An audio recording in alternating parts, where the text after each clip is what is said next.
Ciao a tutti e benvenuti sul canale. Siamo qui per la seconda parte dell'intervista a quattro chiacchiere con Amos Laurito. Ragazzi, per chi si fosse perso la prima parte, troverà in descrizione il link per vedersi la prima parte di questo episodio e poi tornare qui a vedersi la seconda parte. Ragazzi, banda alle ciance, sigla!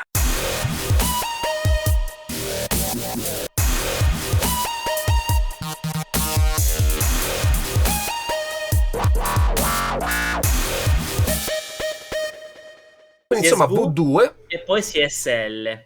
CSL durante l'F1 eSport perché erano quelli da utilizzare, non potevi usare altri componenti.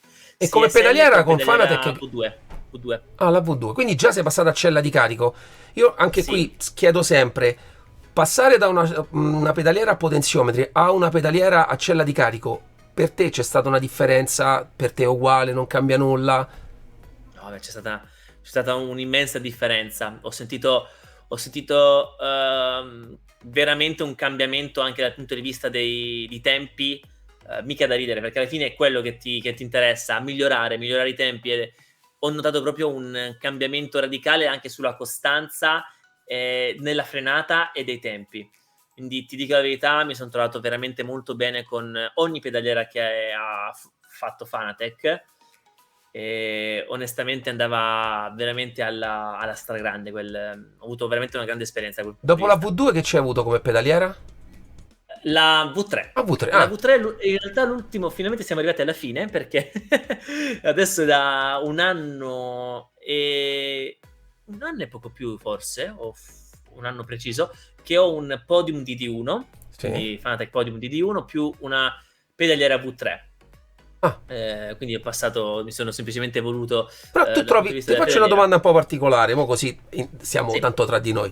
Ma tra la V2, che già la frizione che è praticamente identica, l'acceleratore molto simile, il freno, se ce l'hai tutto originale, senza damper e senza niente, sono molto molto simili. Molto simili, sì.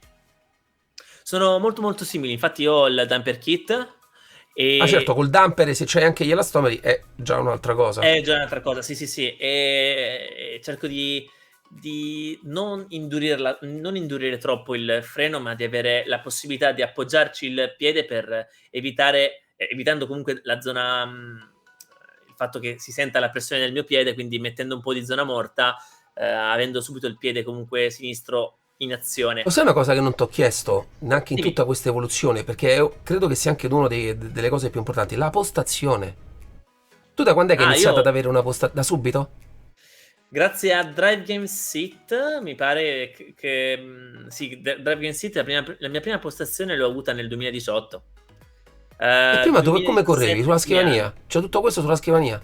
Io correvo con tutto questo, correvo con la sedia, non so se si può dire, la sedia con le ruotine, con le rotelle, Sì, quella lì. scusa, ma con la cella di carico quando premevi che facevi? Andavi in stanza... Usavo dei libri di matematica e di Fantastico, storia fantastico. e Che poi ogni tu tutto volta. questo studi, fai l'università, fai... No, adesso vabbè, lavori No, allora, soltanto. no, io ho finito la scuola e subito dopo sono andato, anche senza pezzi di carta, con pezzi di carta, a me non interessavano, sono andato subito a lavorare in Ah, fabbrica perché mia mamma era da sola, lavorava era da sola e mi doveva sostenere. Con uno stipendio in Italia non ce la fai a mantenere solo un figlio, quindi sono andato semplicemente, il primo lavoro che ho trovato in una fabbrica di alimentari. Ero il primo maschio ad essere entrato, il primo ragazzo ad essere entrato in questa fabbrica solo di donne, ed ero il cocco di tutti perché appunto ero un ragazzino, tutti mi raccontavano, sai, no? tra le donne tra di loro molto spesso si infamano e tutto. Io ero il ragazzino, l'unico maschio, e ho lavorato dal 2016, no scusami, perdonami, da metà 2014 al 2017 ho lavorato in questa fabbrica di alimentari, prima come semplicemente reparto confezionamento e poi come magazziniere, poi come pastaio, sempre, ho fatto tutto lì. fantastico, fantastico. No, ma la cosa bella della pedaliera che mi dicevi prima, io Sì. durante il rettilineo, la pedaliera si spostava, Ma con la rettilineo, parte. quindi sull'acceleratore, quindi immagino, cioè, premevi il freno, come facevi? No, no, no, no, no, no, sul rettilineo era stabile, aspetta, era sempre dritta, in frenata premevo, la pedaliera si incurvava. E quindi, aspetta, infatti si stava incurvando anche la Ah, macchina qua su Gran Turismo 4. Quindi sul rettilineo premevo l'acceleratore, quindi col piede destro acceleravo, col piede sinistro prendevo la parte superiore del freno e la portavo indietro, senza toccare il freno, ovviamente, quindi farmi andare piano sul rettilineo, e la riportavo indietro, oppure la toccavo dalla frizione e la riportavo indietro. Fantastico. E la riportavo nel punto principale. È sempre stata una cosa che mi faceva morire. E i primi anni, ti dico anche questa, ho una foto, magari te la posso passare.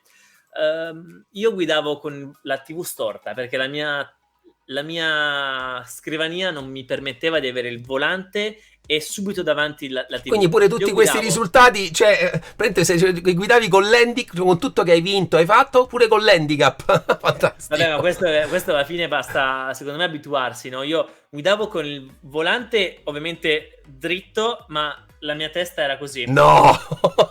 E non sto scherzando, era davvero così. Infatti, ma io te lo giuro, sai perché? Perché a me te lo giuro, tante volte mi sembra, quando guardo qua che ho tutto, diciamo, sistemato nel modo migliore possibile, no? E tante volte mi si sposta, mi vado a guardare il millimetro perché mi sembra che si è sposto il monitor un pochetto, vedo ancora meglio, riesco a giocare ancora. Cioè, tu mi parli che guidavi così? Cioè, ragazzi. Io guidavo in quella maniera, perché non lo so per quale motivo. Cioè, secondo me ero stupido io, che non riuscivo a trovare una... È vero che il corpo si adatta a tutto, questo pure sicuramente è anche una questione poi di adattamento. Forse però... era una questione di cavi, sai, era una questione di cavi, che avevo la TV a tubo catodico e anche un'altra, erano troppo corti i cavi e io da piccolino qual ero, ti parlo di quando avevo 14-15 anni, non sapevo delle prolunghe. No, questa cosa è pazzesca, ma anche perché mi capita di guardare anche quando vedo dei video, gente che gioca, e molti hanno anche il monitor a 2 metri di distanza e riescono comunque... Quello non ce la faccio adesso, non ce la farei proprio. Ok, cioè piano piano che ti abitui a una situazione... Ecco, immagino adesso anche con la postazione, credo che sia fondamentale anche sentirsi... A parte col podium non potresti fare...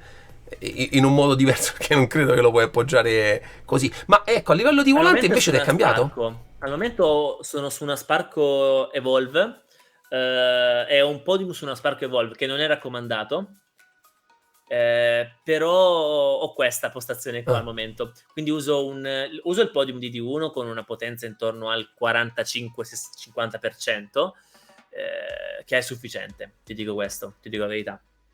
Ma hai trovato, ecco, tu mi hai detto con la pedaliera hai trovato un'evoluzione, con il volante ti è cambiato qualcosa tra la cinghia e il direct drive? A parte... Madonna, sì. Ma come tempi o come anche immersione? Non tanto come tempi, ma come immersione, bravo, come immersione completamente un altro mondo. Come tempi, ti dico la verità, su iRacing ho trovato molta differenza. Come costanza, ancora una volta, se un volante del genere che ti dà veramente le sensazioni di quando sei in pista, ti fa capire ogni minimo movimento, tu che sei tanto esperto da anni a questa parte che giochi nel virtuale, te ne rendi conto, riesci a capire ancora di più quando il posteriore ti sta lasciando, non essendo però in macchina effettivo, che questo è un grandissimo problema di tutti i piloti con il quale sono stato dal 2020 in poi amico o anche a volte insegnante virtuale, che effettivamente hanno avuto tanto questo problema, non riescono a capire quando la vettura parte dal posteriore, perché abituati a sentire il posteriore vero in una macchina vera. Noi invece dobbiamo sentirlo dalle sensazioni che ti dà il volante, se si alleggerisce o meno. Domanda, come hai detto di iRacing che hai sentito un po' di differenza, tu lo usi in linear mode naturalmente il podium? Sì, linear mode. Sì. Diciamo è la modalità quella più, diciamo, migliore per quel tipo di simulatore. Senti, vorrei concludere un po' anche questa chiacchierata. Allora, innanzitutto ti dico grazie, perché molto spesso quando mi è capitato di fare questa rubrica con i piloti, io ogni volta rimango sempre stupito, perché uno nell'immaginario, quando vedi uno forte o comunque che ha avuto dei successi e tutto quanto, magari te lo immagini in un certo modo. Invece una cosa che mi ha stupito, che tutte le persone che ho incontrato, in questo ho detto era un complimento per te, ma veramente di una genuinità e spontaneità disarmante, e anche, cioè, come ti posso dire, anche con senza, cioè, nessuna persona montata in quello che ha fatto, anche nei risultati che ha ottenuto in tutto modo. Io ti giuro, è la cosa che ancora mi fa sperare che nel sim racing e comunque nel mondo delle auto, perché poi tutti siamo C'è del appassionati di sim buono. racing, c'è del buono. Bravo, Grazie, hai grazie detto mille, bene. Mirko. Senti, io vorrei concludere un po' tutto quanto Sì. e concludo sempre con l'ultima domanda. Ma se tu dovessi dare un consiglio a chi si vuole approcciare a questo mondo, o già che magari già guida nei vari suoi simulatori, però vuole fare uno step in avanti per cercare di migliorare le proprie prestazioni, qual è il consiglio che Amos può dare, diciamo, alla comunità per dire: guarda, cerca di, per migliorarti, comportati, fai questo, fai quest'altro. Cosa Certo. diresti tu, Prima secondo di la tua esperienza? tutto, prima di tutto, allora, senza passione non vai da nessuna parte, quindi tantissima passione. Seconda cosa veramente importante, non createvi degli alibi o non ho il volante perfetto, non posso andare da nessuna parte. Come ho detto prima, ho iniziato in determinati modi, mi ero anche dimenticato, però ho iniziato in determinati modi, e c'è chi aveva situazioni simili, adesso è diventato magari campione del mondo di Formula 1 o altre cose, quindi quello che vi posso dire è di non fermarvi davanti a niente, nemmeno davanti a vostra mamma che dice non perdere tempo con i videogiochi perché è più importante studiare. Lo so, sono d'accordo, è più importante studiare, ma adesso è un'opportunità per tutti il virtuale, anche per trovarsi un lavoro, se non come pilota, come è stato il mio caso, pilota virtuale, fino al 2019 e a tratti fino anche l'anno scorso. Fatelo per magari, che ne so, studiare per essere ingegneri di pista virtuale, perché ci servono, telemetristi servono assolutamente, quindi è un mondo dove c'è possibilità, c'è E tanta sono nate possibilità, tantissime nuove crescerà. opportunità. Esatto, e soprattutto se volete essere piloti, quindi diciamo dal punto di vista, mettiamola così, i più ignoranti, perché il pilota guida e basta, poi dietro ci sono altre cose, guidate con qualsiasi cosa che vi ritrovate, senza nessun tipo di preoccupazione sul il mio hardware non va bene, la mia pedaliera fa schifo. No. Pensate a fare del vostro meglio con quello che avete, e poi un giorno magari potete fare l'upgrade. Grande, grande, io ti ringrazio e intanto saluto tutti quelli che vedranno il video nel mio canale. Vi ricordo MDS Simpars, andatevelo a vedere. In realtà sul mio canale su YouTube è Mirko De Santis con il mio nome, quindi è ancora più facile. Guarda che carino, questo ti devi Cosa? fare, guarda, Cosa, quello lì? Ma sai che è una sei figata. molto più avanti di me, io veramente vorrei farmelo, mi devi dire come No, questo qua in realtà è una cosa che ho preso su AliExpress, può fare varie cose, tra cui anche il No, contatore YouTube. Ma è una ma cosa quello lì, fighissima. Sì, cioè, ma dai, sì, pensa un può po'. fare anche altre cosette. E poi Questo guarda, bene. vedi una cosa anche del canale che mi ha portato a conoscere tante persone, pure questo qua me l'ha regalato un amico che ormai un po' che non lo sento più, ma mi ha fatto sto È regalo, me bello, l'ha fatto. Cioè, insomma, è un ambiente che può essere molto bello, che può Sì. darti la possibilità di conoscere tante belle persone.